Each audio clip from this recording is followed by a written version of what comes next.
Hello, this is a brief tutorial for explaining how to make a text wrap object when putting them inside of text. So I have a circle here, and I'm going to have my text that I've created wrap around this circle. Now, there's a pretty easy way to do this, so I'm going to go ahead and move my circle in the middle here. That pink bar that just appeared in the middle, uh, that shows the center of my page, so I'm going to go ahead and just put that right there. Now, right now, the words aren't going to be avoiding the object yet. Now, there is a quick menu right here, but I'm going to show using the actual menu, the text wrap menu. If you don't have this on the side already, you can go to Window, hover over Text Wrap, click on Text Wrap, and you'll get those same options. But in the future, if you need to go quicker, you can just use these ones right here. Now I'm going to select this object, and I chose a circle for a reason. There's a few different things that we can have our text wrap do. We can have it wrap around the bounding box, that's this square that's surrounding the shape, or I can have it wrap around the actual circle, which is preferred in most cases. I can have it jump around the object, so it just completely passes by the object, and then I can have it jump to the next column, which I don't have. I don't have another column, so that one doesn't apply very much in this situation.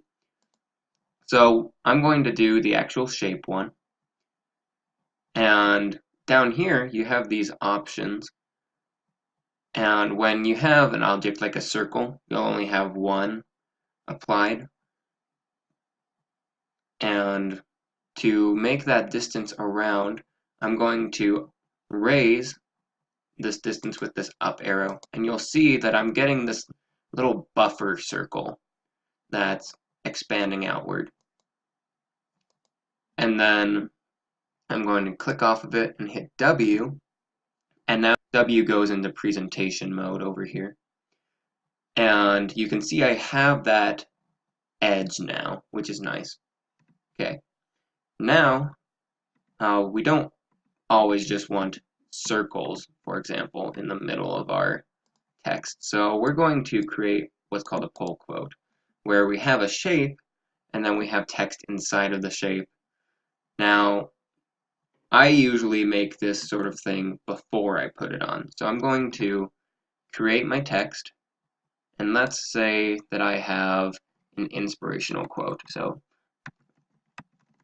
inspirational quote. I'm going to make that bigger. Go ahead and make that 36.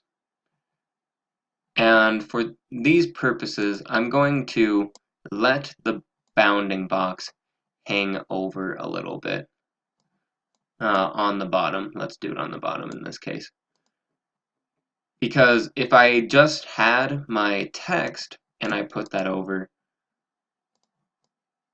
and I had it text wrap around the box, it would just make that box. But I want it to still be a circle with the text there. So I'm going to go back using Control Z. And now I'm going to group these two objects together.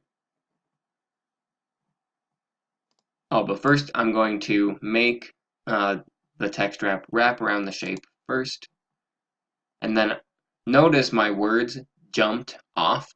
You've probably had that happen if you tried this.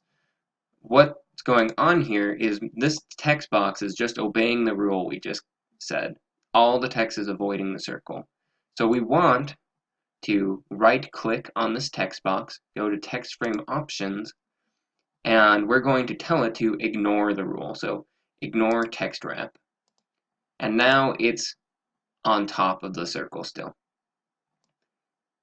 And now I'm going to select these, and I'm going to go ahead and group these together. And after doing that, I'm going to pull over a little bit by holding spacebar and dragging.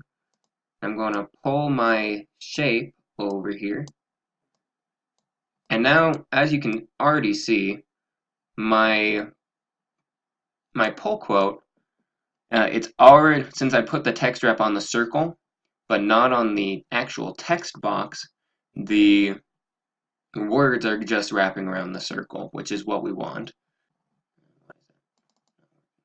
Okay, so I'm going to double click on the circle because that makes it so I'm selecting just the circle, not the group. And that's where I can expand outward. Then when I click off and I go over to my preview mode, you can see that my inspirational quote is still inside my box, but the text wrap is just wrapping around the actual shape. I hope this helps you understand text wraps.